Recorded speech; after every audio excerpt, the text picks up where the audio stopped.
ആകെ തകർന്ന് തരിപ്പണമായിട്ടാണ് ഇരിക്കുന്നത്.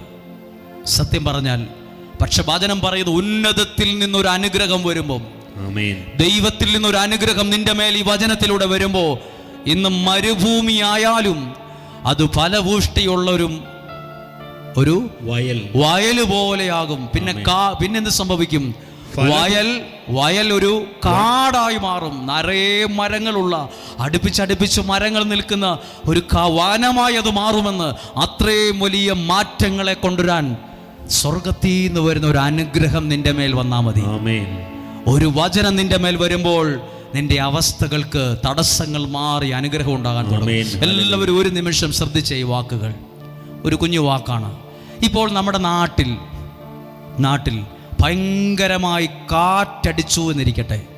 ഭയങ്കര കാറ്റടിച്ചു. നമ്മൾ വേറൊരു സ്ഥലത്തായിരുന്നു നമ്മൾ